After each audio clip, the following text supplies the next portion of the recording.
Okay, so chapter 6, what we're going to discuss is probably one of the more interesting things to me when it comes to the ocean. The time I spent in the Navy was really sort of fascinating to me for the fact that I got to see so many different parts of the ocean in different conditions, and it never stopped to surprise me or just put me in awe is just what the ocean was like out in the middle of nowhere, the size of the waves and the forces that were involved. I mean, I wasn't in a huge ship, but I was in a what they call a cruiser. It was about 500 feet long, and it was just amazing to me how the water would throw us around sometimes like we were a cork, and I saw it even happen to larger ships that I would be sometimes sailing with. But so this picture, I think, is a good place to start this chapter because it reminds us that there is this incredible interaction, this really strong force that occurs between these huge masses of air that are moving across the surface of the earth, and of course the water below. And anybody who's ever blown air across the top of a coffee cup to cool it off understands exactly why that is. You can see that the coffee builds up on the other end of the coffee cup. You're actually pushing the water molecules. It's really not that hard to imagine. But if you think about these huge masses of air on Earth that are moving around, these large cells or pockets, if you will, that are moving on the surface of the Earth, it's like these huge lips blowing coffee across this massive coffee cup. Well, I guess the first thing we ought to answer, or at least the first thing we ought to try to look at is, what is this blowing coming from? Why is the wind blowing? Okay. And of course, the wind is, again, nothing but the air. And the reason why the wind is moving throughout the earth is through these things, or because of these things called convection currents. Just like if you were to look at that, thank you, pencil. If you look at that coffee cup again, and here's the coffee, and if you were to, you can even see it sometimes, especially in the steam, you see this, rolling kind of action that's occurring. Well, that's what we call a convection current. It rolls in a circle. It's warm air rising, cooling, and then falling. Oh, let me turn the camera on because I'm moving my hands. So it's warm air rising and falling and rising and falling, as the density of it changes. So when we look at the Earth, we realize that throughout the Earth, the way the solar energy, or the way the energy or heat, if you will, from the sun strikes the Earth is different depending where you are on the Earth. Like, for example, if you're at the higher latitudes, and higher latitudes occur both north and south, so up here and here, higher numbers is what we're talking about. If you're at the higher latitudes, the angle of incidence there, they have this a lower angle of incidence. So what this does is it takes the same amount of solar energy and it spreads it out. Instead of it striking the surface of the Earth, like look at the equator, see, it's a circle. But at these higher latitudes, it's more of a, what is that called, an ellipse? So if you do the mathematical calculations, the area of a circle versus the area of a really horribly drawn ellipse, the ellipse is bigger. Okay, so since there's more area that's being covered by the sunlight, then that means per square inch or per square millimeter. Hi, Amy. We just finished sediments. You missed that. So per square, whatever area you're looking at, there's less energy. So it's going to be, that basically translates, it's going to be cooler. All right, so that's why it's cooler at the further north and the further south you go on Earth. Because as the sun hits the Earth, it doesn't hit the Earth squarely everywhere. And then up in the northern regions, especially, there's this big there's white stuff, right? Snow, ice, glaciers, and they reflect heat, and they reflect a lot of heat. And this is what we call an albedo effect. And the albedo effect actually is sort of one of these self-serving kind of effects. As the area gets whiter, it gets cooler. As it gets cooler, it freezes more or it snows more, so it gets whiter. So then you see what I mean? It's the albedo effect is It's also one of the problems we have on Earth with deserts spreading. As deserts spread, as we kind of really do bad agricultural practices, and if this were Africa, I could show you, but also in South America, this is the desert regions. As we are destroying tropical rainforests, then what we're doing is we're actually creating areas that are more reflective. The deserts are more reflective than the rainforest, so that's an albedo effect as well. But as far as the masses of air on Earth, then because of the fact that you have this differential heating, right? You have more energy per solar footprint down near the equator than you do up at the higher latitudes. That's going to cause these convection currents, these cooler air and this warmer air to be mixing that way. Now, overall, and you can see the chart down there at 90 degrees. So at the poles, the absorbed radiation is about 98%. So in other words, if you're at North and South Pole, the amount of sunlight that reaches you is only about 2% of what it is down. We're about 27. So we're getting about 90, we're getting about 6%, right? Because the atmosphere absorbs a lot of the atmosphere, or atmosphere absorbs a lot of the atmosphere, yes. A lot of the solar energy. So if we're, say, 25, just to be rounded, then maybe 90, so maybe 10% of our solar radiation is making it through. Now, that's not a lot, but overall, the differences between the two is a lot. I got to load another slide for a second, then I'll come back to this because I wanted to actually put this slide in there, and I forgot. So let me load. It's just one slide, then we'll come back to this. Another thing that causes this differential heating of the air masses on Earth is this idea that the Earth is not straight up facing the sun, right? You remember that from when you were a kid. That's why we have the seasons. The seasons aren't because of the fact that certain times of the year the Earth is a little further away from the sun. It is. It's not exactly a circle. It's an ellipse. The amount of difference, relatively speaking, is not enough to really account for the cooling and the warming that we see, right? What it really is the tilt of the Earth. And the Earth tilts at about 23.5 degrees. 23.5 degrees, like if you drew a line through the center of the Earth between the poles, it's off of the vertical by about 23.5 degrees.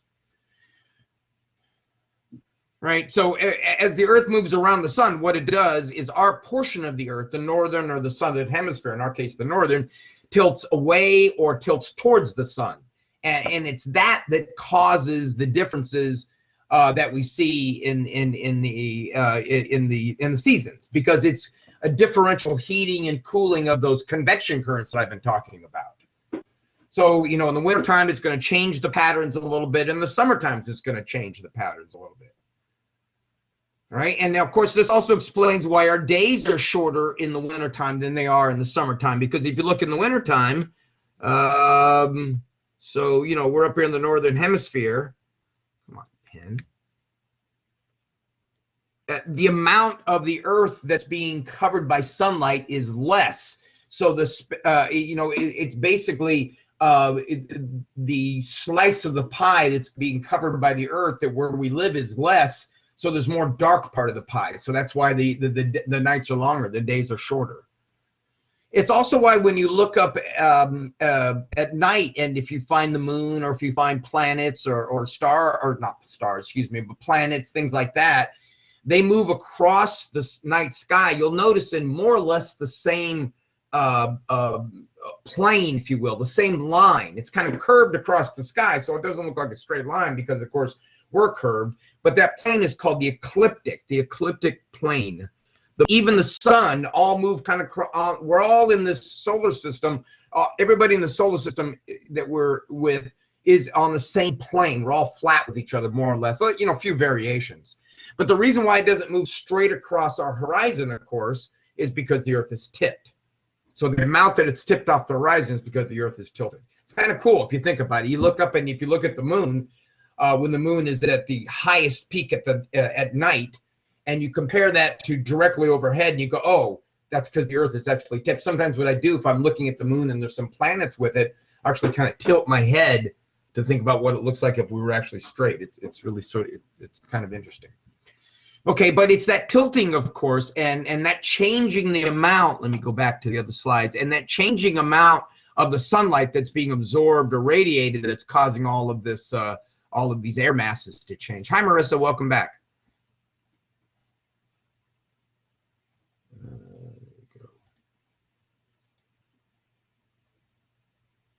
Okay. There we are.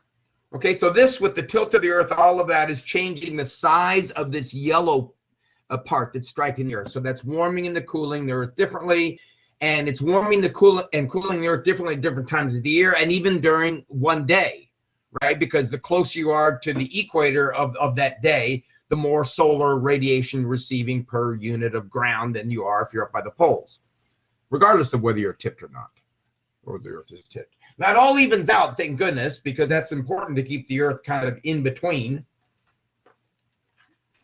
That's because we have an awful lot of water on Earth.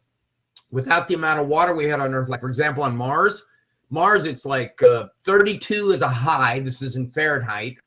What was it? At night, it goes down to like minus 173 degrees Fahrenheit.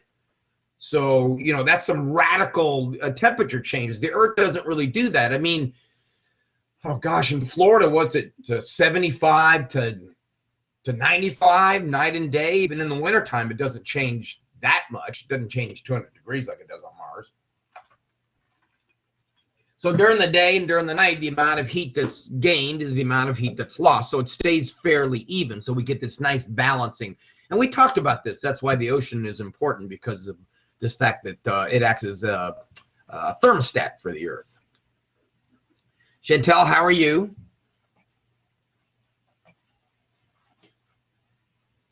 Get caught up on. I wish I could see both chat and. Good. Good. And Marissa, you're back in. All right, good deal.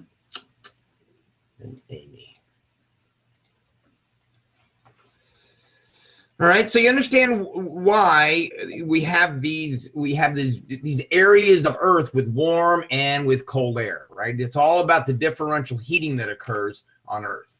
So if we kind of looked at it in a big picture, now remember that all kinds of things affect the wind.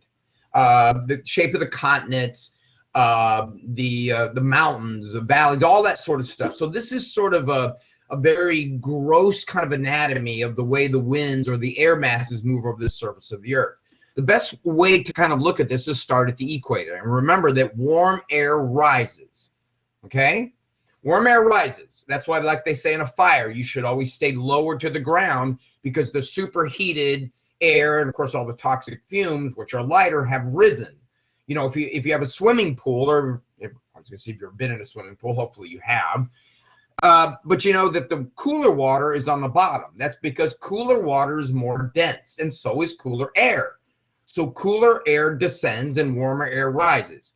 So because we have more heating at the equator, right, because of the Earth and the curvature and the tilt, because we have more heating at the equator, the air rises.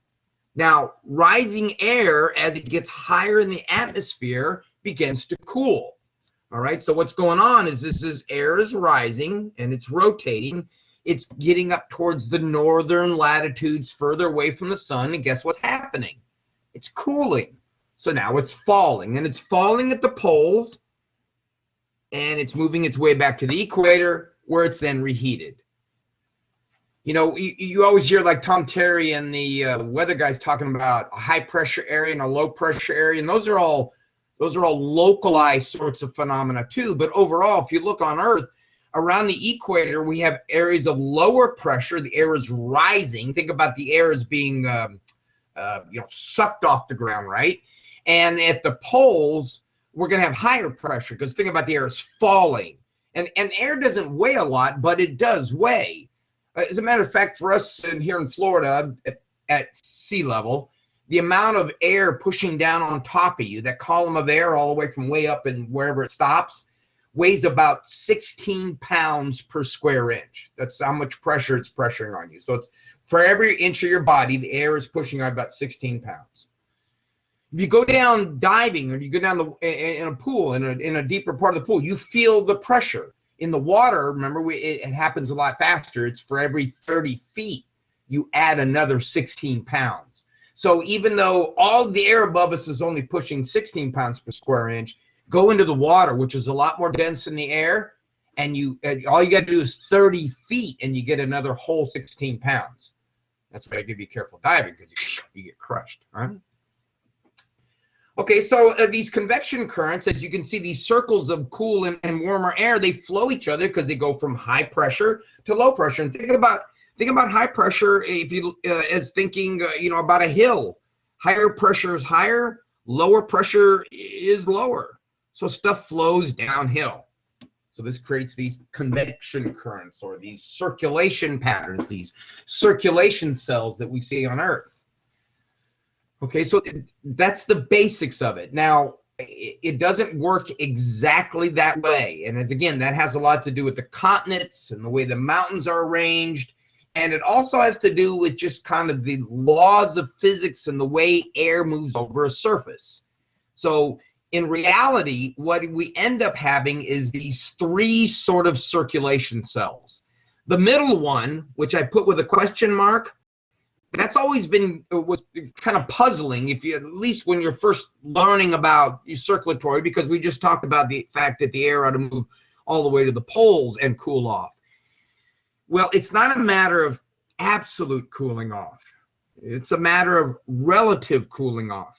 All right. So as the air rises at the equator and moves its way towards the pole, it's cooling off all the way along. It doesn't have to reach all the way to the pole before it's heavy enough to start sinking. It actually starts sinking at what we call the horse latitudes. All right, the horse latitudes are called that because if you look at the way the air is blowing at the horse latitudes, there's usually very strong air, very strong currents. So the ships are horsed along. They're like moved along really fast when they were sailing ships, of course. Okay, so and the reason why I have the arrow pointing up to these three gears, okay, if you had those three gears connected, you would turn the gray one this way, clockwise. The black one would have to turn counterclockwise, and the brown one then would turn clockwise. Okay, see, one gear makes the other one turn in the opposite direction. So these are basically like those three gears. So the air relatively cools and drops at these horse latitudes, either north or south.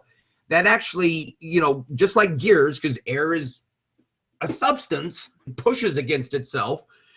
So it would rotate the air down to the bottom, and then of course, it warms up. There's still enough sunlight to warm it up again, and that turns this like a gear. And then eventually we make our ways to the poles where it falls again. So instead of one low and one high, we end up with a couple of low areas, more or less, and a couple of high areas, more or less. Again, this moves around, locally as well, because these are kind of gross patterns. And that's all driven by the sun, right? Don't forget, it's all driven by the sun and heating the air differently. All right, and we have names for these cells, like the one that occurs between the equator and 30 degrees north and south, we call the Hadley cell. Then there's the Ferrel cell, and then the one up at the top is appropriately called the polar cell. Poor early sailors, they would unknowingly, or were unknowingly, becoming very familiar with these cells, especially when, if you think about the age of the sailing ship, it was fortuitous to kind of know the way these things blew around, because you could navigate your ship in such a way to take advantage of having as much wind as you possibly can. And when Magellan, that's Magellan right there, he was sailed for Portugal. In the first circumnavigation, as he came around the southern tip of South America and made his way across the Pacific, it took them nearly 3 months to cross the Pacific. And the reason why that is because they got caught in this stuff called the doldrums. And the doldrums, working along right north and south of the equator, form this thing that we now call the ICZ, the Intertropical Convergence Zone. And it's an area where the winds basically drop down to nothing. They're just basically zero. Just north and south of that, you've got these winds blowing. The curved lines are winds, folks. So the winds are blowing. And of course, they're going to be stronger again, as I was saying, by the horse latitude. So that's why we have things like the prevailing westerlies down here in the bottom. It means the wind prevailingly blows from the west, but right along that equator, there's the doldrums. So that's why it took them so long, 3 months. I can imagine, of course, running out of water and food, and just must have been lovely. Those guys obviously had to have some serious guts to do that sort of stuff. Remember, what was it? 200 and some guys were set out with Magellan, and then 18 made it back. We talked about that a couple of chapters ago. All right, so we look oceanic-wise. Look at the climate patterns in terms of the overall spread on Earth. We have 6 that we identify. We have the equatorial one, where the air rises with those weak winds and the doldrums that I was talking about. The tropical ones. The tropical ones are the ones just north and south of the equator. It's the part that's in the orange. And again, this is all about heating, folks. So the tropical ones are going to be, the equator is going to be the most heated. The tropical regions are going to be where the air begins to actually cool off and begin to drop down. It doesn't really drop down completely until like the subtropical or the temperate regions, but it's beginning to cool off. So we get a lot of precipitation, a lot of strong winds, the air dropping, cooling and dropping, and that becoming more pronounced as you move along is why we say that the precipitation begins to decrease at the higher latitudes as we get up to north and south of that area. It's an area of really rough seas around the tropical regions. The subtropical is another area of higher pressure. Higher pressure, again, because the air is beginning to move down. You see the cooler currents are dropping in the subtropical. Florida is actually more tropical based on this climatic patterns. Let's see in the orange. So we're going to be more of the strong winds and the rougher seas. The temperate, stronger west winds. Yeah, we're going to talk just a second about why the winds are coming from the direction they're coming in. And then the polar has a lot of precipitation, summer sea ice. And the polar regions are the higher pressure, air is falling, and sea ice. And of course, the 6 months of light and dark really affect the ability of this, really affect the heating and cooling ability of this area. All right, so again, this is kind of, this picture is before turned on its side. So we got the tropical regions, the subtropical regions, there's the, the temperate regions above that. So the equatorial, tropical, subtropical, temperate, and we got the subpolar and the polar. So the air rises at the equator, drops right about the Tropic of Cancer and Capricorn, and we have that other circulatory cell that moves that way, and then this one moves that way.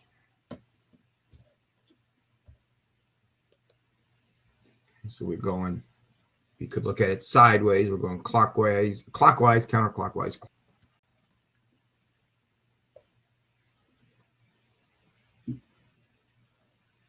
All right.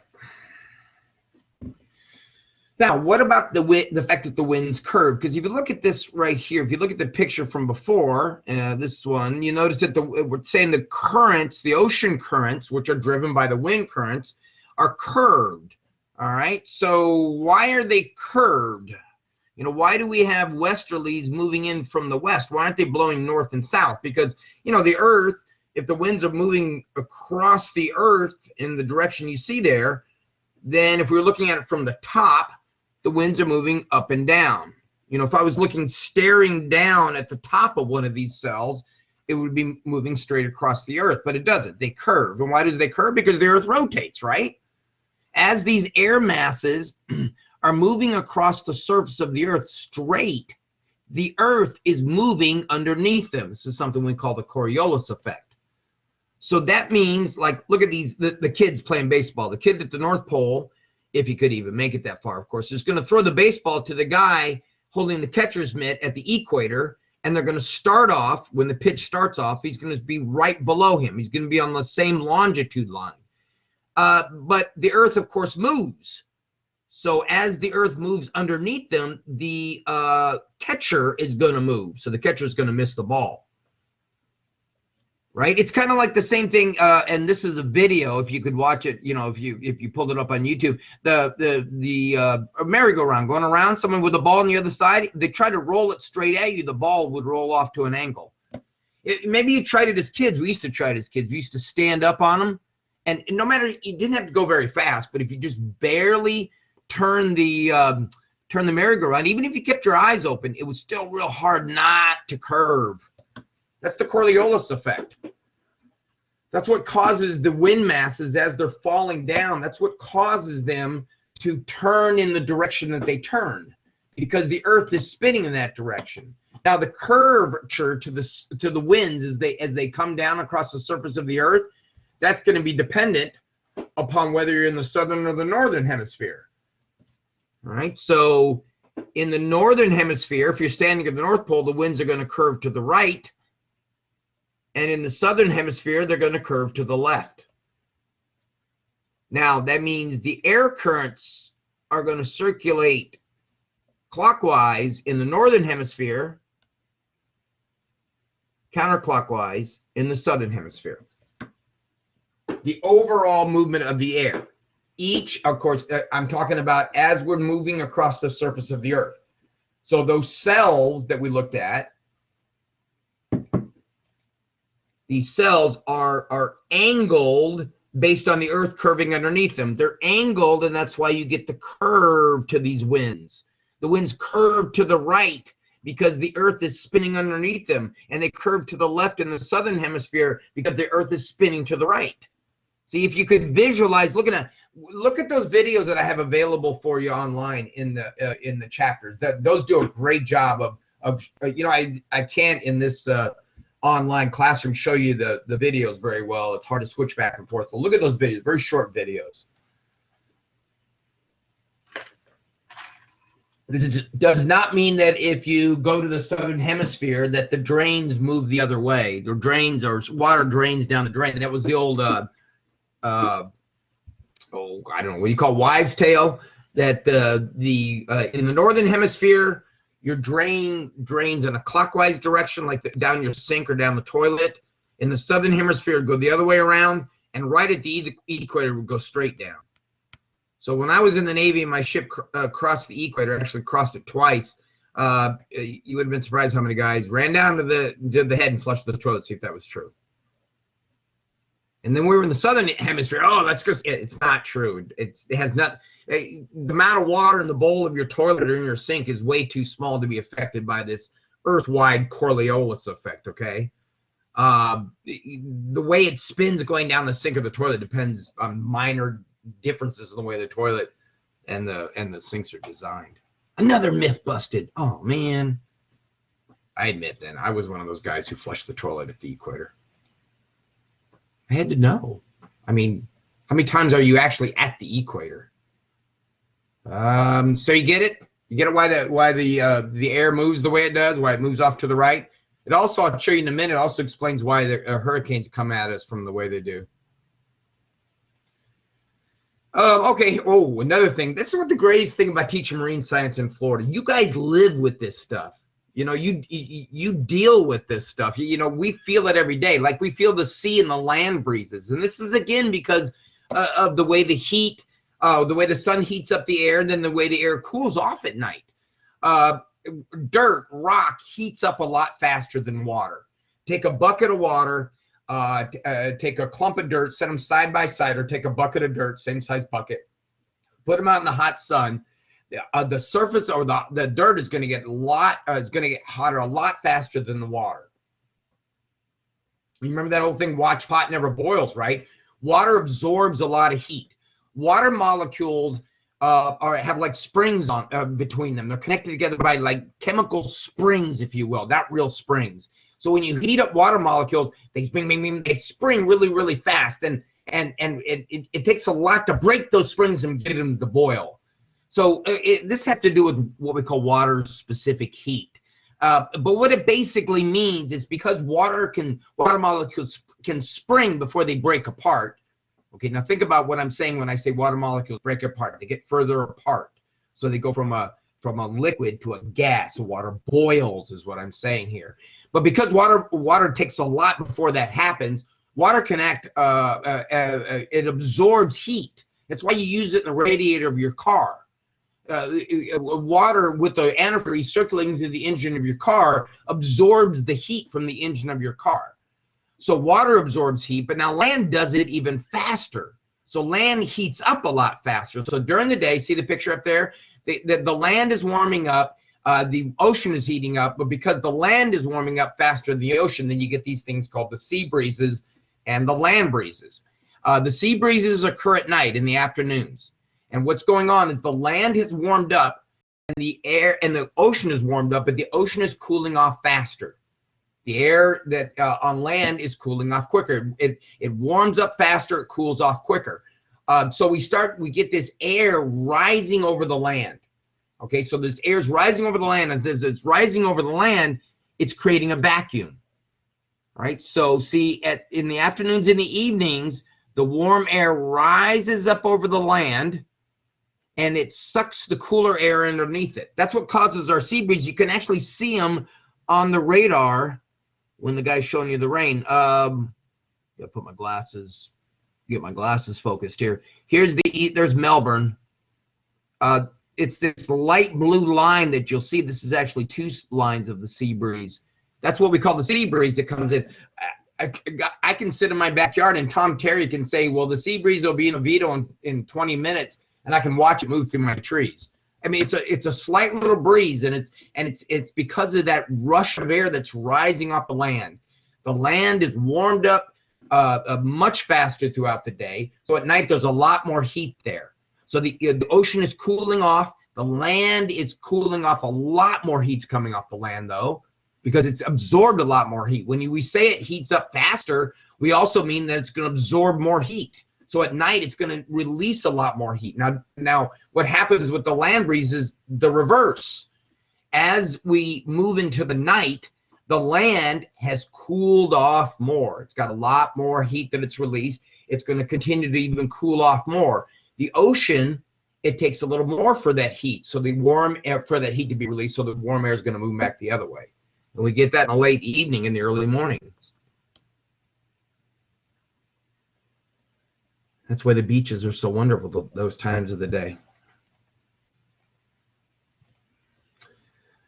Okay, now warm and cold fronts. If we look at the Weather Channel, we watch Tom Terry in the news. He's always talking about warm and cold fronts. A cold front occurs when cold air abuts or comes up against warm air, and then the opposite if it's a warm front. Now, either way, the warm air is going to rise.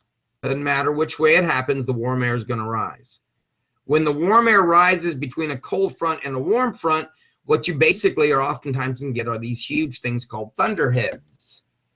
And that's why when that cool air coming off the ocean rushes into the warm air rising off the Florida Peninsula in the early evening, in the afternoons, we get rain. When I first moved to Florida years ago, you could almost set your watch by it. It's changed a little bit. It's amazing to just see how much the climate has changed. When I first moved here, in the early 80s, 3:30 to 4 o'clock every night, you could set your watch. You were going to get the rainstorms. Every night. It was, like I said, regular as clockwork. It has been changed and modified a little bit, but it was always amazing to me. And that's because, again, here's over the land where the warm air is, and it's rising, and it's causing a vacuum. The cool air, the cool moist air from the water, from the ocean is being brought in. And when you mix cool and warm air, so the cool air moves in, the heat from the ground is warming the air and rising. That means it holds less water. It's going to start to rain. Same thing happens when a warm front comes up against a cold front.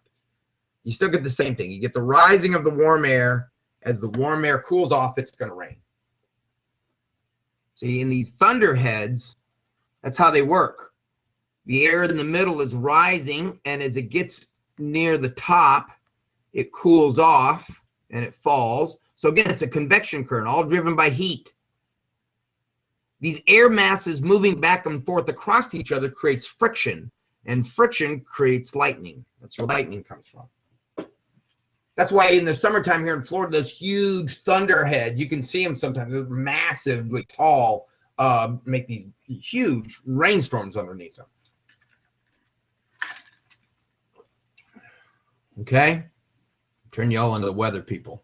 Speaking of air rising and falling in storms, hurricanes or typhoons or cyclones, depending on where you are. We get them in the summertime. Into our winter, June 1st to November 30th, and that's because of the water temperatures. They got to have warm water, and the reason why is it's the warm water that's the driving force behind the rising air. See, again, it's all about the rising air, but what happens in a hurricane is you get this warm ocean water, the air is warmed coming across, and it rises, and as it does, then of course it gets to the top and it cools and it falls. Well, we get an area in the middle of low pressure. You know, that's how they judge that's how they judge the strength of a hurricane, is what was the minimum low pressure, 980 millibars or whatever they measure that in. The lower the pressure, the lower the storm. So the air rises near the surface, the warm air comes together, it's moist, it's taking moisture off the ocean, it rises, that rising air cools, and as it cools, the moisture falls out of it. And then you get this rotating mass of thunderstorms that are doing that. And everything's kind of moving in that circle. This is Charlie. Charlie was moving in this massive circle. They move that way. Oh, no, wait. Yeah, that's right. That's how Charlie moved. That's how they move in the Northern Hemisphere. So they're spinning this way, and as they're spinning this way, they're moving across the ocean. We get two types of hurricanes here in Florida, two seasons. Early part of the season, the hurricanes generally, if we're going to get them, come out of the Gulf. They originate here. And later part, they originate just off of Africa, near the, or actually on Africa. It's actually a sandstorm that comes off of the Sahara that makes its way out over the ocean, and initially it's just a thunderstorm, and then it, that's why it needs the warm water. The summertime, it strengthens as it makes its way across the Atlantic. That's the old a mosquito sneezes in Africa thing.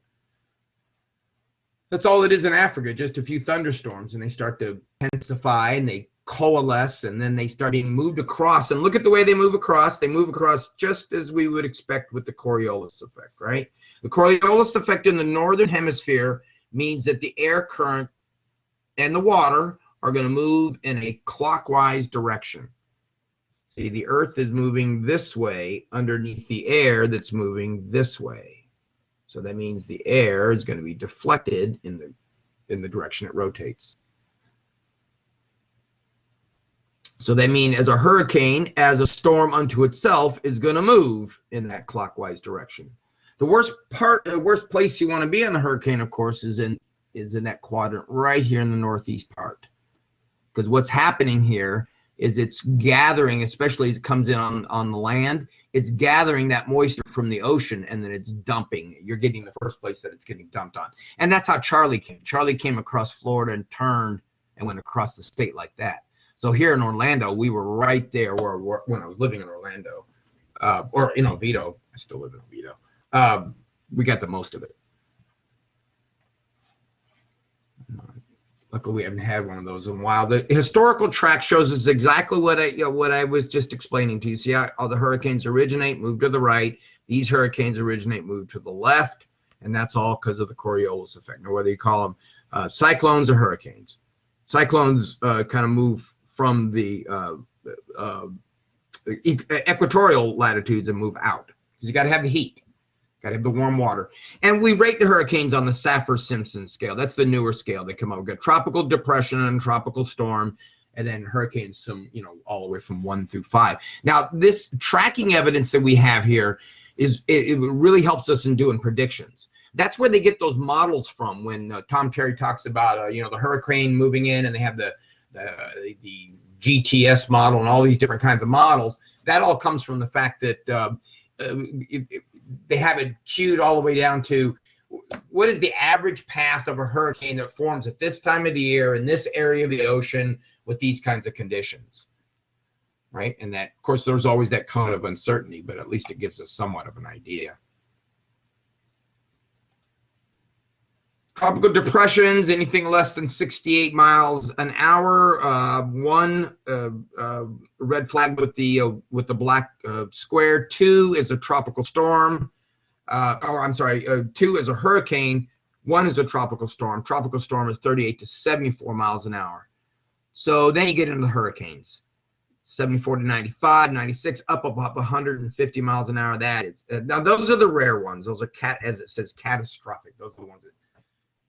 Gosh, Hurricane Camille back in the middle 60s. I remember even as a kid seeing that on TV. That just smashed parts of Mississippi. Of course, it's not only the wind speed, right? It's not the wind blowing at 90 or 100 or 150 miles. It's hard to imagine that. Tornadoes can get up to 300 miles an hour, but they're in much more located. And I think the record is down off of Alligator Reef in Florida. That was somewhere near 200 miles an hour, the greatest wind burst. But it's also the storm surge. The storm surge is that coffee that you're blowing at the other end of the cup, when I was saying at the beginning of class. So this is the shore and the ocean, and the wind is blowing against it. It's blowing that water up in the ocean. And the higher the wind, the higher the storm surge. And that's what causes flooding. And that's the stuff that we see, on the news. Now, hurricane formation can be affected by the heat of the temperature or the temperature of the water, right? The warmer it is, different times of the year, that's where hurricanes occur there. There's a half-phase cycle. So when it appears that when they're dropping in the North Atlantic, they peak in the North Atlantic. Now, what this helps us do, you see a little peak here, a little drop there, peak there, a drop there. This means it helps us in prediction. We know that when it's an up year in the North Atlantic, it's going to be a down year, a more or less down year in the Northeast Pacific. The presence of wind shear. Wind shear does exactly what it says. It's high-level winds that blow the top off the storm. Hurricanes, they have to have that. They have to have that spiral nature to them, folks. They have to have. Let me go back to it. Yeah, they have to have this. They have to have this, spiral nature to them. They have to be big enough in order for the thunderstorms to start moving around in that circular fashion. And if you got high-level winds that are blowing the top off, you get wind shear. That's what they mean. They'll say, "Oh, well, the conditions aren't favorable for this storm to develop because of the heavy wind shear." So it means the storm is in or is going to eventually move into an area where the top of the storm is going to get blown off. So wind shear is bad for the storm, but obviously good for us. And like I said, it's the storm surge that really is the problem. The high winds, the rainfall, of course, but the waves crashing up on the beach and the storm surge that can break through, the barrier islands and flood the back Bay Area. That's how you get stuff like that. That's what I'm saying. The right front quadrant is the worst. That's because it's coming off of the water, picking up the moisture there, and that's the first place that when a storm that moves in that direction in this hemisphere, that's the first place going to get hit when it moves on land. I remember, what was that one hurricane that was moving ashore in Texas? It might have been just a tropical storm, but they had the weatherman guy, and he was out there staying on the beach, and he was talking about, waves are picking up, and the wind is picking up, and the storm is getting bad, and people in the background are walking up and down the beach. Obviously you can see the winds blowing, and there was a guy in a bear suit dancing behind him, moving down the beach. Just obviously knew he was on the news. My daughter and I were watching, just cracking up laughing. Just some guy out there obviously showing off in a bear suit. Do any of you remember going or were living here when we went through Charlie? When Hurricane Charlie came through? Well, there was three of them: Charlie, Francis, and Jean. I think that's what it was. You all remember that?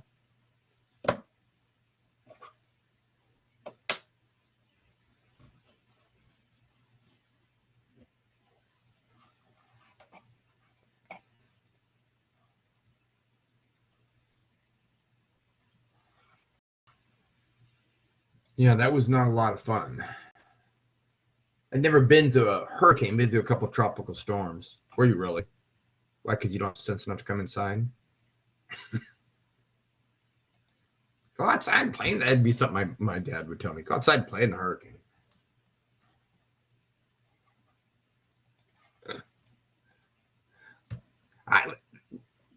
We couldn't go outside because I couldn't dodge out of the way of the roof shingles that were being torn off my neighbor's roofs. I was looking out the windows, the storm came through, and there was just like this snow of shingles getting torn off the roof of my neighbor's and we were at the end of the block, so everything was coming down on us. My son and I actually had to push our dining room table in front of the front door because I thought the wind was going to blow it in. Yeah, it's fun at the beginning, you know. After I've gone through the third one, especially Francis, which just sat off the coast and rained on us for days and days. After a while, it got kind of boring. Like, all right, enough.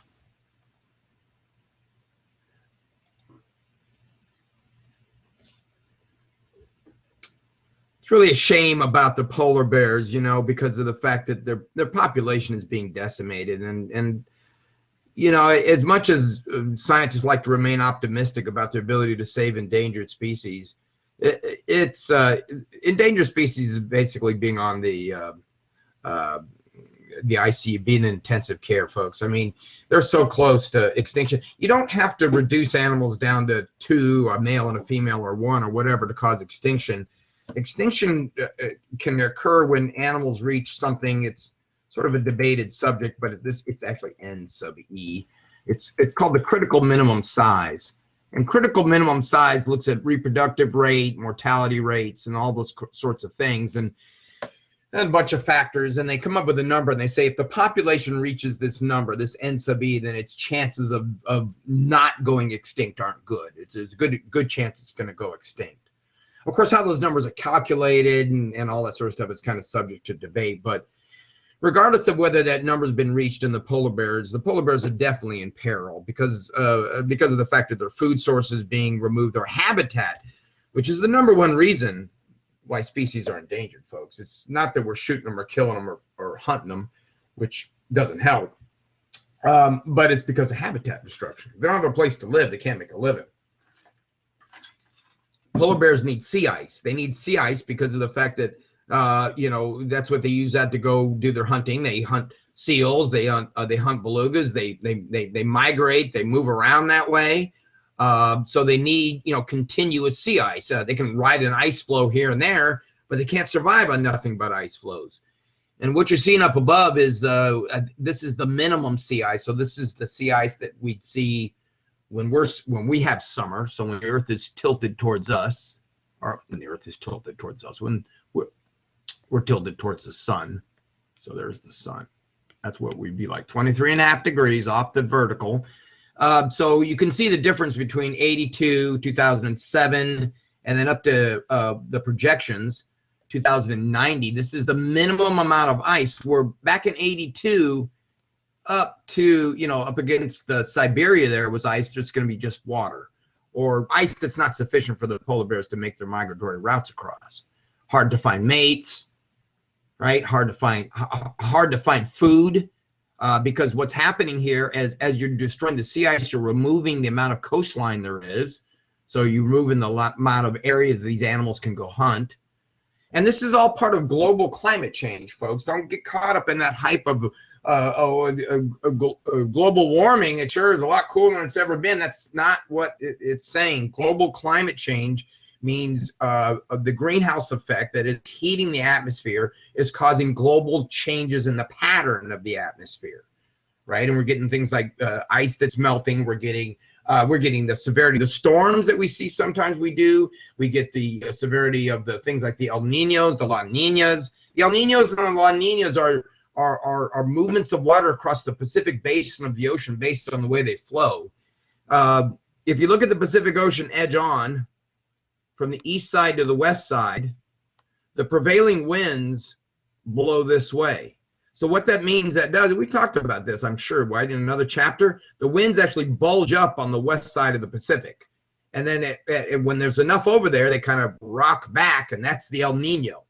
Those are all affected by global climate change, the intensity of El Nino. Now, El Nino is a natural process. But global climate change exacerbates the situation. That's what people are saying here. Global climate change is not debated anymore, folks. It's not scientifically debated. That's why it irritates me when politicians and administrators come out and say, Well, I don't know anything about global. I'm not a global climatologist, but I don't know if I buy this global climate change. I'm not a global climatologist. It's a nearly unanimous in the scientific field that global climate change is occurring as a problem and is brought about, made worse by what we do as human beings. Dumping fossil fuel, burning fossil fuels and dumping those gases in the atmosphere. Those all contribute to global climate change. One of the things that global climate change may speed up, the warming part of it, is the areas of the poles in the northern pole where these glaciers break off into these massive of icebergs, right? Most of the iceberg is below water, 90% of it. That's the old thing, right? You come up on it, just because it's got the, if you look at it on the sideways, just because it looks like this doesn't mean it's not like this underwater. So you take your ship up there and you get too close and you can easily cause it damage. The world's largest 12,000 square miles. This was, I think, B-15, which was, they number them, NASA numbered them, iceberg B-15. It was 12,000, no, B-15 was 183 miles long, 23 miles wide, the size of Jamaica.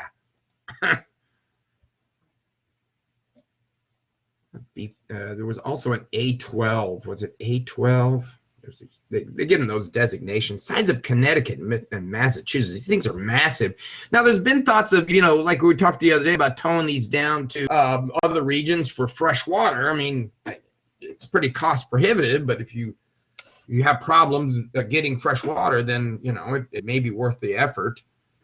But as the poles heat up, we're going to get more and more icebergs. And of course, in the iceberg problem, we have radar, we have sophisticated aircraft that can detect icebergs. But one thing you notice is the years go on, and it's kind of hard to see. I think that's 61.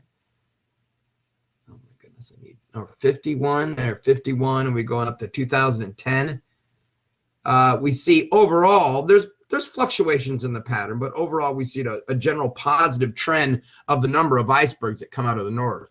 Most of them coming out between Greenland and Baffin Island. So they're floating out into the Labrador Sea, they get caught in the currents, and then and one of the major shipping currents occurs right and fishing area right in that area of the Atlantic Ocean where those icebergs are getting dumped out right into the sea lanes.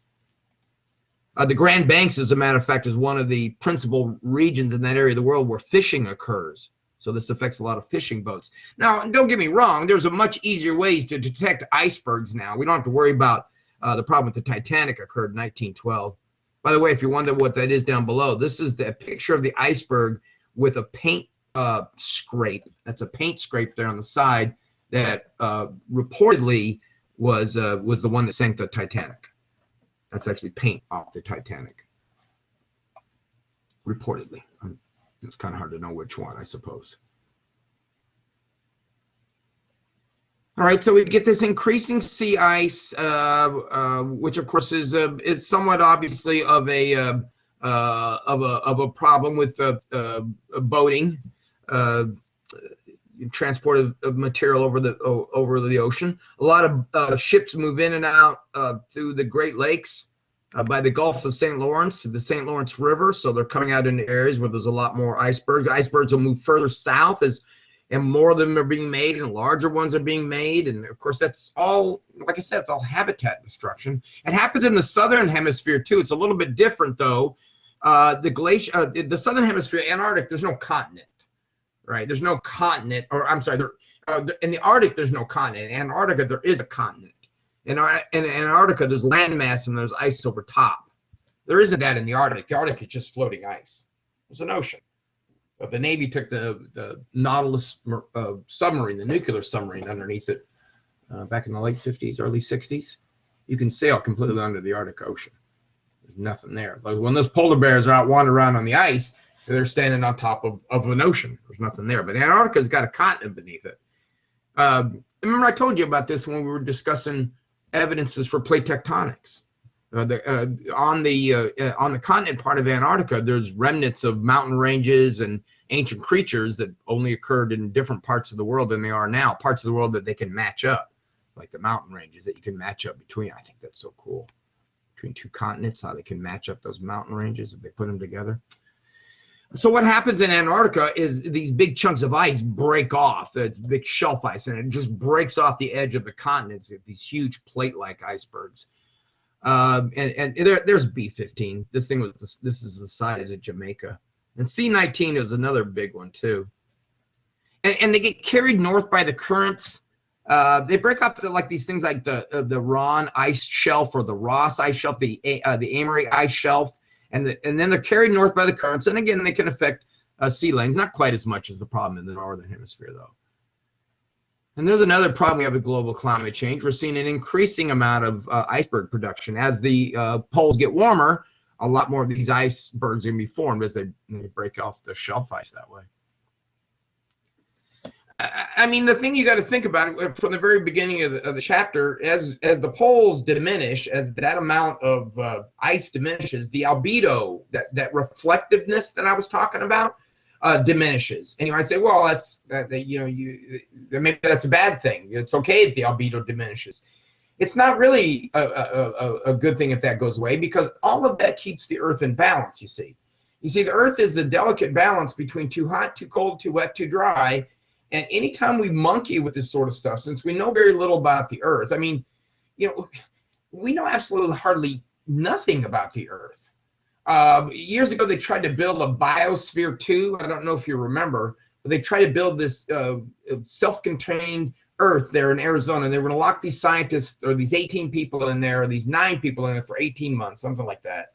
And they were going to live like in a mini Earth. And the experiment was a failure. These folks had to be gotten out of there before the time was up, because the carbon dioxide levels were rising uncomfortably, dangerously.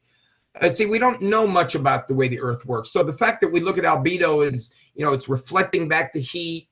Of course, that's what's causing the wind patterns to be the way they are, right? The albedo is cooling off the poles, so that we do get the air flowing down at that point, causing a heavy pressure area, keeping those convection cells going.